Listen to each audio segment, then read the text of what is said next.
Good morning, radio losers. How we feeling on a Monday? Feeling like a loser. Feeling like a loser. Feeling like a loser. That's me. Radio losers. Yep. Thank you. And what loser is on at 10? Greeny? Yes. And then Carmen and Yurko will be losing at noon. And Waddle and losers. Sylvie losing at 2:30. White Sox Blue Jays at 1:30 with Connor McKnight pregame, and then Waddle and Sylvie. That's more losing. More losing. Wow. Take that, John. Here's Shea Norling. Shea? All right, let's get started with shot or no shot. I want to ask about Kyle Hendricks. Touched on him a little in the first hour, but brutal outing on Friday against Paul Skenes. Throwing just 4 2/3 innings, gave up 7 runs on 11 hits. He's given up 10 home runs this season in just over 30 innings of work. His ERA is 10.5 in 7 starts. He's never had overpowering stuff, but now he looks like a guy who's lost the ability to execute on his pitches. He threw his changeup that used to dive away from hitters and could miss bats. Now it just kind of seems like the changeup puts the ball on a tee for an automatic home run. My question, shot or no shot, when Jordan Wicks comes back from the IL, Kyle Hendricks should be done as a starting pitcher for the Cubs. That's a shot. Now, he's going to get, as Council said correctly, we need his innings. We don't have any options right now, but he's got to be better. But if he's not better, yes, he will not be able to, and he wouldn't want to. Knowing him like I do, that dude would not want to be out there if he can't help his team. That's the way he is. Wicks, surprisingly Wicks. Yeah, I think that's the play right there, Wicks. And then when it comes to Kyle Hendricks, Cap, again, you appreciate the past, but it's about today. And if he's ineffective, there is no middle ground, Shea. There is no, well, you just throw him in the bullpen. Nope, that's not a bullpen arm. If it's a rag arm as a starter, it's a rag arm in the bullpen. It's the same. It's the same. That 12 ERA over the last 5 starts will not get the job done. Council's right. I'm glad that he was forthright with it because a lot of managers say, well, we're working with him. He's still getting past the lower back strain, blah, blah, blah. No, just not good enough. And for the Cubs to put out there and say, hey, we need to play more of our young players, well, here you go. Play your young players until you can get over this hump. All these injuries happening now, man, you want to be able to get over this hump. That way, when everyone's healthy, you can get on a run here and win this division. Yeah, very lucky that they are still over 500. Again, they have a good team. They got to get healthy, but you can't go out there and give up whatever he gave up the other day and not give your team a chance to win. And he would tell you that as well. Shea. All right, I want to ask about Shota Imanaga, who was fantastic in the series. The one game the Cubs won was another 7-inning scoreless outing for Imanaga, who lowered his ERA. It's now under .9. He's been incredible, so incredible, in fact. He's shooting up the odds boards for National League Cy Young. Now plus 500. That is second best odds behind Phillies pitcher Zach Wheeler. So when the season started, I asked if Shota should be the favorite for Rookie of the Year. Now he's the second best odds to win NL Cy Young. Shot or no shot, Imanaga should actually be the favorite for this award. That's a shot, absolutely. The way he's pitched, the ERA, .84, 0.84, 100% he should be the favorite. And those of us that bet him at 28-1, we're feeling pretty good right now. Keep it going, kid. How much is that cash? Do you know? What do you mean? How much? I mean, if you win, how much do you get for that? I have $100 at 28-1. $2,800. I just want you to put that out there for everyone to hear, especially the tax man. So the I got plenty of losses to offset the winnings. Thank you. I just want to make sure. How'd your ponies do this weekend, Cappy?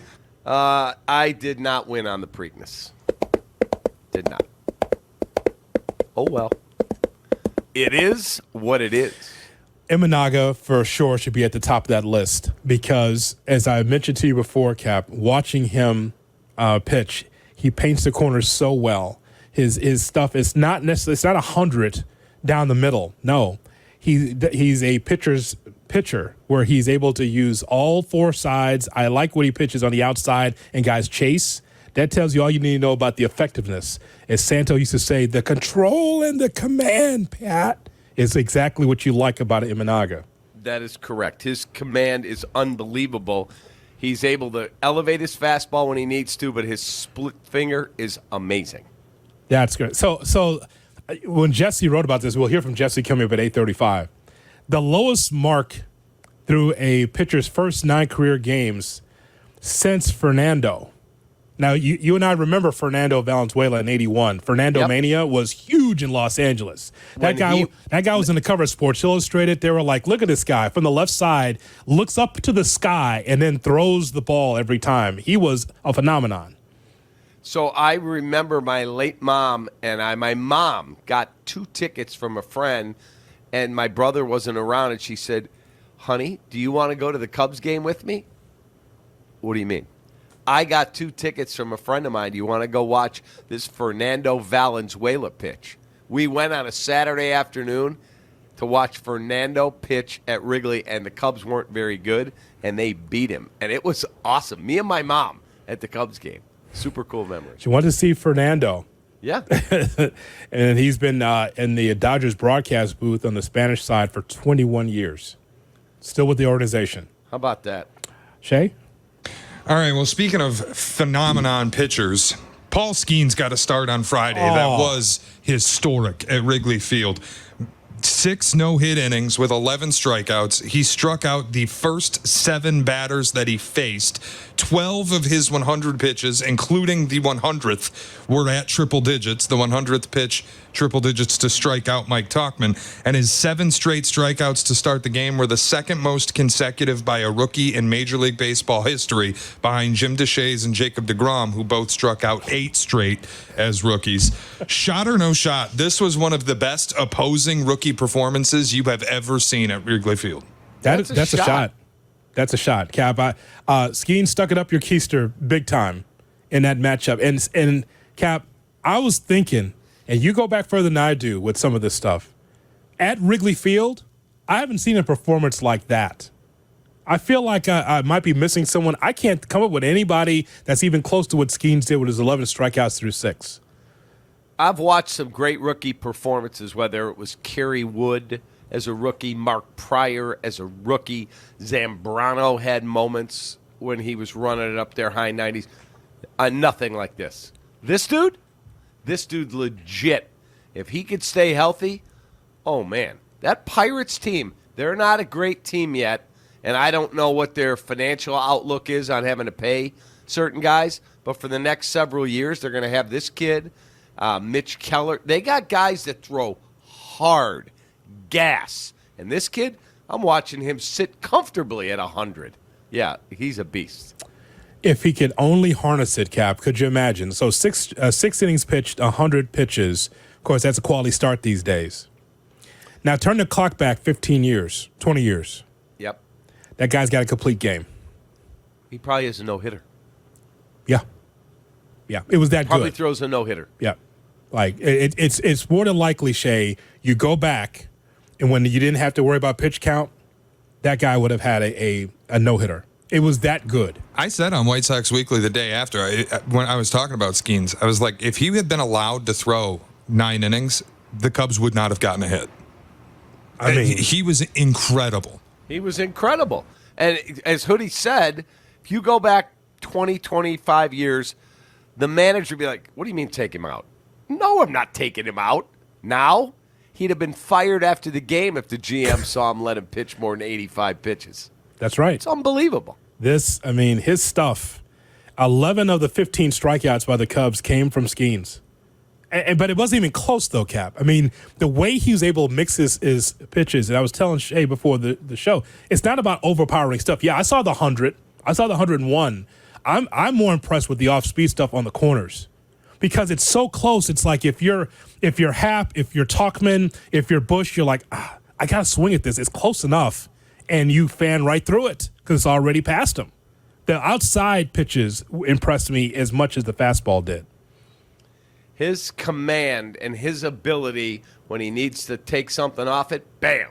Breaking ball, bam. Splitter, bam. And then, I got 2 strikes. I'm going to elevate a fastball 101.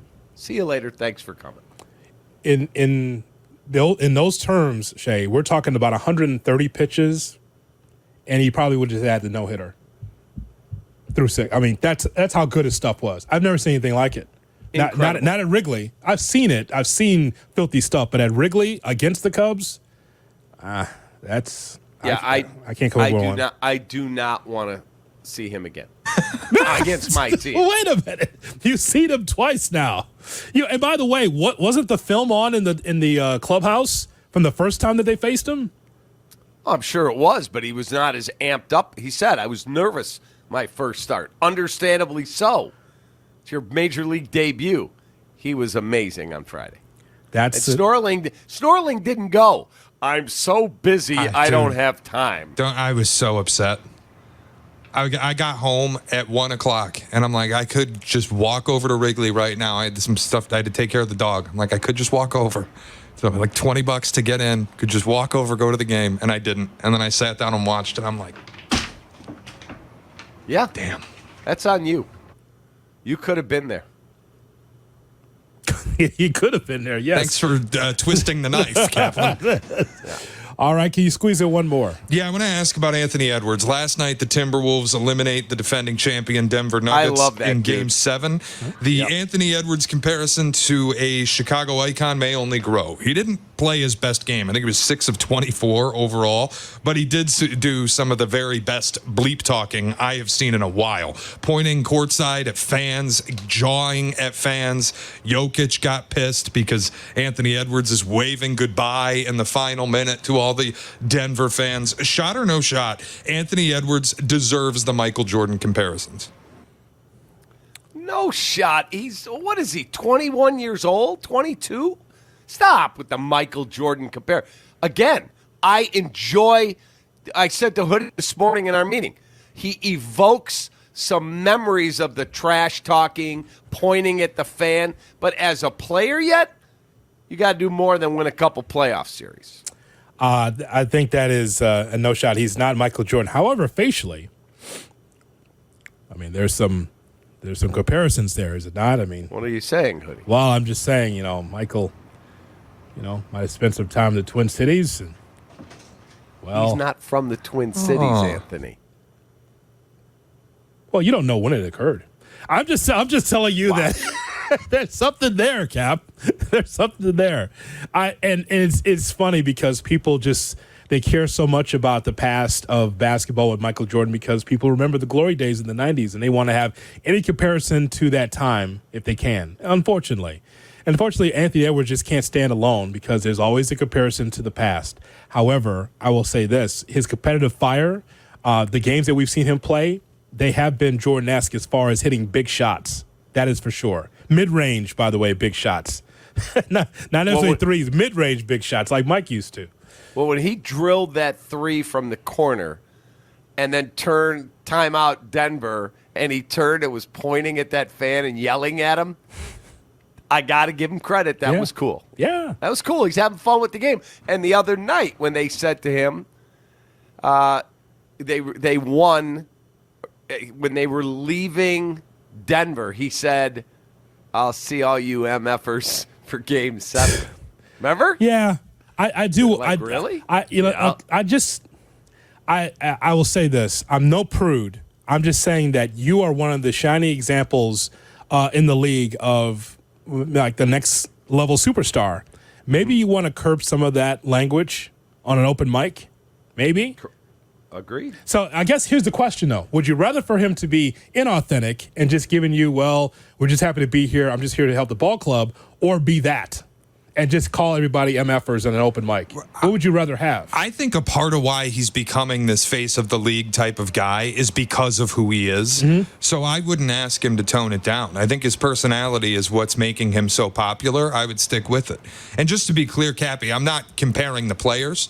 I think Jordan would have cut off his own arm before he would shoot 6 of 24 in a Game 7. But it is, when you watch the bleep talking, as I called it, it's reminiscent.